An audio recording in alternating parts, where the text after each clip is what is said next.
हम औरतों को अपनी इज्जत करवाना आता ही नहीं है। घर में थकी हारी सनेहा ने कदम अभी रखा ही था कि बेटा तरुण उस पर चिल्लाने लगा। मम्मी, आपको पता है कि मैं करेले की सब्जी नहीं खाता हूँ, फिर भी आपने मेरे लिए कुछ और नहीं बनाया। बहुत जोर से भूख लगी है। घर में फ्रूट्स भी आप नहीं रखती। एक तो कॉलेज में आज प्रोफेसर ने पका दिया और फिर थके हारे आओ तो घर में कुछ मिलता ही नहीं। पीछे पीछे बेटी ताशी भी कमरे से बाहर आ गई। आज का दिन खराब ही है। एक तो क्लास टेस्ट अच्छा नहीं गया और आपने मेरे लिए सलाद भी काट कर नहीं रखा। आपको पता है कि मैं डाइटिंग पर हूँ, आपसे एक काम ढंग से नहीं होता। तरुण ने ताशिक की बात का समर्थन किया। हाँ, पापा भी यही कहते हैं कि तुम्हारी मम्मी किसी काम की नहीं, एक भी काम ढंग से नहीं करती। और रही सही कचर बच्चों की, दादी ने पूरी कर दी। मेरा बेटा कभी गलत कह ही नहीं सकता। दो ही बच्चे हैं और उनकी भी जरूरतों का ख्याल नहीं रख पाती। कितने दिनों से कह रही कि घुटनों में बहुत दर्द है, औरतों का तेल ला दो। मेरा चश्मा टूट गया है, उसे बनवा दो। लेकिन तेरी माँ को फुर्सत ही कहाँ है। सुबह बाजार गई थी और अब लौटी है। उड़ाओ पैसे। मेरा बेटा दिन रात मेहनत करे और तुम आराम से शॉपिंग करो। दादी की बात सुन तरुण और ताशी भी मुस्कुराने लगे।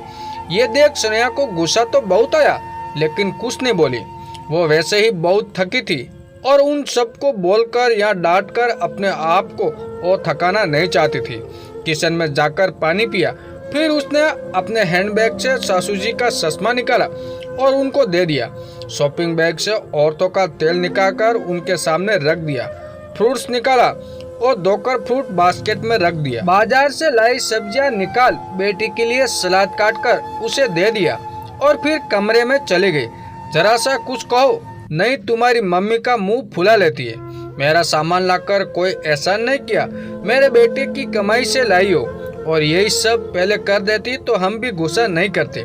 फालतू में हम सबका दिमाग खराब कर दिया। कनिका जी अपने जैम मिटाने के लिए भी स्नेहा को दोस्त दे रही थी। अभी तक आप समझ गए होंगे कि स्नेहा की क्या स्थिति है। अपने घर में शायद एक पंचिंग बैग की जो आता है मुक्का मारकर चला जाता है। अरे अभी आप पति जी अनिल से तो मिले ही नहीं। जब घर के बाकी सदस्यों का ये व्यवहार था तो उनसे कुछ अलग ही उम्मीद बिल्कुल भी मत करिएगा।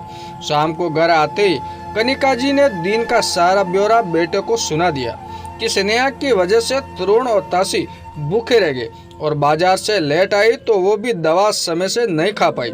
अनिल का मूड ऑफिस में बॉस की डांट के कारण वैसे ही बहुत खराब था और घर पर स्नेहा की शिकायत, उसका भी सारा गुस्सा स्नेहा पर फूट पड़ा।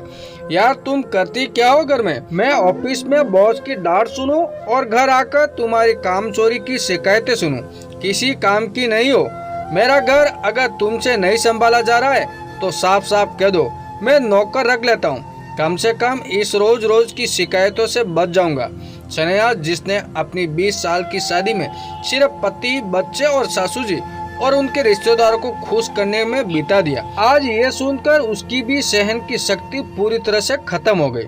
उसने कुछ नहीं बोला, लेकिन मान ही मान एक फैसला कर लिया। उसने 2-4 जगह फोन किया और रात का काम खत्म किया और सो गई। सुबह स्नेहा के घर से एक बार फिर तरुण, ताशी, अनिल और कनिका जी ने चिल्लाने की आवाज सुनाई दे रही थी।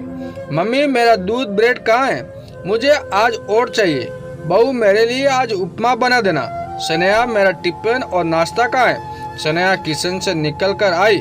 आप सभी को क्या, कैसे और कितना खाना है इसे बता दीजिए। किचन से एक औरत बाहर आई। ये माया है, आज से आप सभी की जरूरतों का ख्याल यही रखेगी। ये क्या मजाक है स्नेहा? अनिल गुस्से से बोला। हमारे घर में आज तक कोई काम वाली नहीं रखी गई। तुम्हें तो सिर्फ मेरे बेटे की कमाई लुटाने आता है। ये घर का काम करेगी तो तुम क्या करोगी? कनिका जी तल्खी आवाज में बोली। मम्मी जी मैं वही करूंगी जो 20 सालों से आप लोगों की नजरों में करती आई हूँ, आराम। और अनिल आपने ही कल कहा था कि अगर मुझसे आपका घर नहीं संभल रहा है तो मैं आपको साफ साफ कह दूं आप नौकर रख लेंगे। तो आज मैं आपको और बाकी लोगों को साफ साफ बता रही हूँ कि अब मुझे आपका घर नहीं संभाला जाएगा। आप सभी को तकलीफ न हो इसलिए माया को काम पर रख दिया। अब आपको जो चाहिए, जितना चाहिए, सब माया को समझा दीजिएगा। स्नेहा ये क्या नया नया नाटक शुरू कर दिया। स्नेहा की बात से बौखलाया अनिल गुस्से से बोला, नाटक ये नाटक नहीं है। नाटक तो आज तक आप सभी मेरे साथ करते आए। आप पति बनने का, सासू माँ बनने का और तरुण ताशी अब उन्हें क्या कहे। आज तक जिस घर को अपना समझकर संभालती आई, कल पता चला कि वो तो मेरा है ही नहीं। मेरी औकात इस घर में एक नौकर की है, या फिर शायद उससे भी बुरी। सुबह से लेकर रात तक सिर्फ और सिर्फ आप लोगों के बारे में सोचती और चिंता करती, लेकिन कभी बदले में मीठे दो बोल नहीं मिलते। सासू माँ को देखकर मम्मी जी मैं बाजार घर की और आपकी और आपके बच्चों की और आपके बेटे की जरूरतों का सामान लेने गई थी। आपके बेटे की कमाई से अपने लिए कुछ नहीं लाई।